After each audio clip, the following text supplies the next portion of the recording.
One day they're gonna have to stop calling me somebody's ex. I don't know if that means I have to date someone else publicly. I don't know what it's gonna take. That's so good. That's Yeah, so like good. I eventually they're gonna have to just let it go.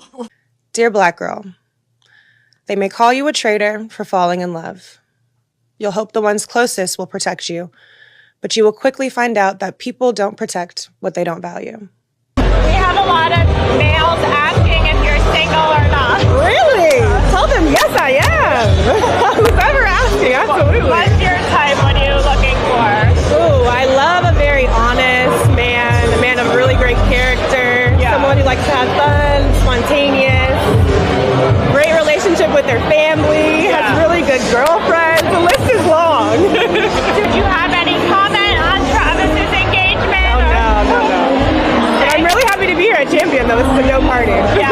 You deserve protection. And your feelings, they matter too. Solely because you're a Black girl. Sincerely, a Black girl. One day, they're gonna have to stop calling me somebody's ex. I don't know if that means I have to date someone else publicly. I don't know what it's gonna take. That's so good. That's so good. Eventually, they're gonna have to just let it go. Dear Black girl, they may call you a traitor for falling in love. You'll hope the ones closest will protect you, but you will quickly find out that people don't protect what they don't value. We have a lot of males asking if you're single or not. Really? Tell them yes, I am. Who better asked me?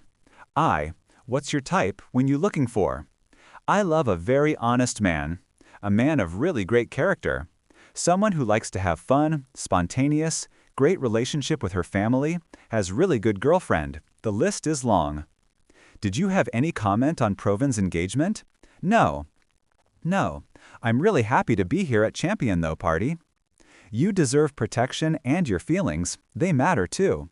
Solely because you're a Black girl. Sincerely, a Black girl.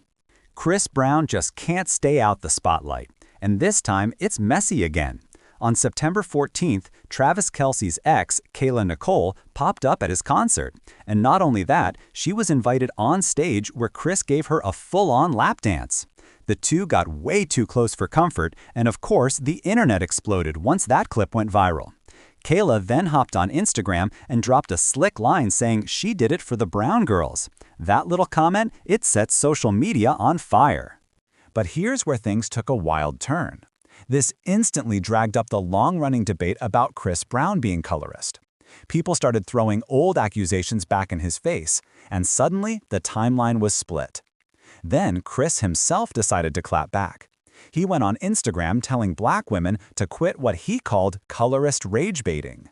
And to prove a point, he even reposted the clip of him and Kayla Nicole on stage like he was saying, "See, look, I finally brought a brown-skinned woman up here, so how am I colorist?" The whole move felt defensive, and it didn't stop the drama one bit. Meanwhile, almost at the same exact time, two dark-skinned women went viral on TikTok claiming they were blocked from entering Chris Brown's VIP section at another event. Okay, so it's been a couple weeks since the Breezy Bowl, since I went to the Breezy Bowl, and I just want to share my experience. I went with two of my friends. One of my friends is dark-skinned like me, and then my other friend is Puerto Rican, so she's light-skinned. So we are all from Cleveland, Ohio. We drove from Cleveland to Detroit for the show. I want to say about 4 weeks ago. So I'm like, "Hey, are you Boba? I'm Reddy, Chris Brown's manager." And he's like, "Yeah." I'm like, "Okay. I'm here with such and such. She said that you would be escorting me and my friends to the VIP platform." And he was like, "Oh, no, sorry, I don't have any more VIP wristbands."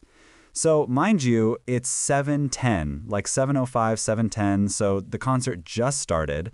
And I actually saw him have like 50 VIP wristbands in his pocket.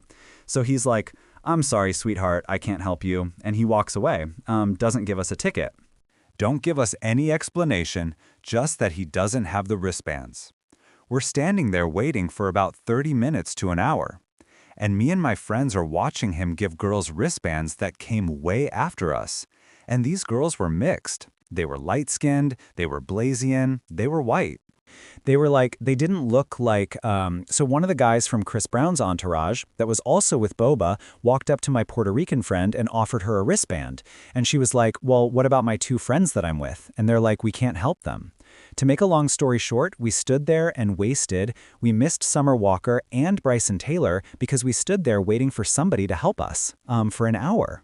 Boba and the rest of the entourage kept coming up planning our faces. They even tried to make us perform for the tickets, like made us spin around, audition, jump up and down on one leg, and, stuff that the other women that did not have to do.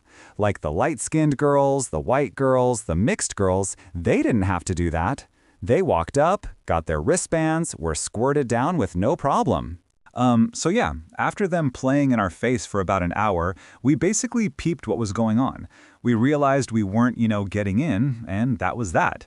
So after like an hour of us waiting, Boba comes back and he gives us regular tickets, like tickets that were like, up in the sections, like up in the stands or whatever. So, I wasn't like tripping, but I just felt like he was only doing that because I had to basically not necessarily harass him, but stress him that we just drove all the way here from Cleveland and we were promised like VIP passes, VIP tickets by such and such, and he said, you knew we're coming. So he basically just gave us the tickets because, I wouldn't let it go. To make a long story short, those women that they are taking on stage, that Chris Brown is, performing for on stage, they are definitely pre-picked and pre-selected from that VIP platform that we were supposed to be standing on, that they're standing on. Which is why Chris Brown has a preference, but you have not one time seen a dark-skinned girl up on that stage. And his entourage, his management, they're only doing what he is instructing for them to do.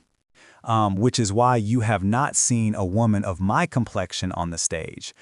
All those women look like they taken on stage because those are the only women that he's given the VIP access passes to make sure of it. I do feel like the reason they don't allow for people to go get their tickets from the box office how I normally do it is because they want to see what you look like first. Chris Brown and his team wants to make sure that you pass the paperback test before you just walk up and they set, basically.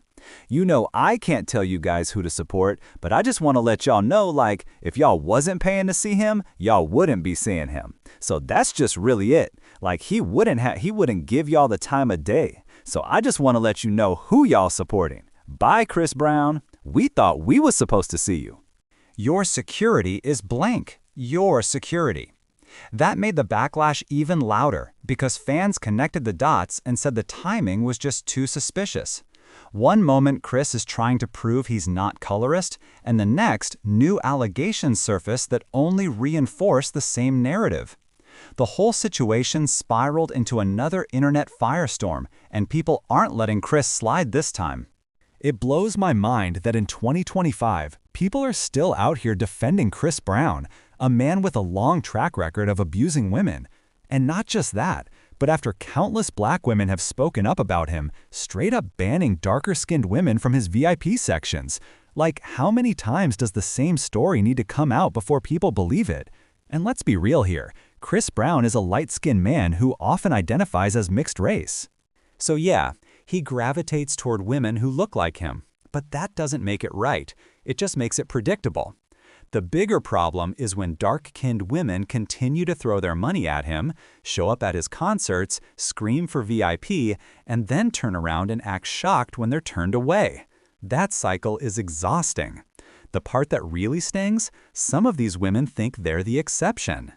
Maybe because they're beautiful, maybe because they've got the right outfit, or maybe because they believe their looks alone can override his reputation. But let's get one thing clear. Pretty doesn't erase colorism. It doesn't matter how flawless you look, how famous you might be, or how much money you spend. If someone is color ruck, they're going to stay color ruck. Just like racism doesn't magically disappear if you're educated, wealthy, or well-behaved. Colorism doesn't vanish if you're gorgeous. Chris and his crew can take your money, sell you a ticket, and still slam the door shut in your face. That's the cruel part. They'll profit off you while making sure you never make it past the velvet rope. And honestly, Kane Nicole hopping online talking about how she did it for the Brown girls after grinding on Kris was embarrassing. She doesn't even realize she was probably only chosen because she's already a known influencer, not because Kris suddenly had a change of heart about brown-skinned women. The irony is wild. At the end of the day, Chris Brown's reputation is no mystery. He's a documented abuser, he's a documented colorist, and he's made it clear through his actions, not just words, that darker-skinned women are not welcome in his spaces. So when the same patterns keep playing out in 2025, it's not shocking. What's shocking is that people still pretend to be surprised. Chris Brown has been playing the same game for years, and it's crystal clear now. Anytime the colorist allegations start heating up, he suddenly parades dark-skinned women in front of the cameras to make it look like he's changed. Remember when he teamed up with Normani and slipped a few darker-skinned models into his videos? That wasn't progress, that was strategy. Because right after that, stories came out again of dark-skinned women being blocked from his VIP sections at shows. That's not growth, that's pure pandering. And this is exactly why Kane Nicole's little moment on stage was such a joke. She acted like dancing with Kris was some sort of win for brown girls when in reality she was just the latest prop in his long-running PR stunt. Kris wasn't uplifting her, he was using her just like he used those other women to shield himself from criticism.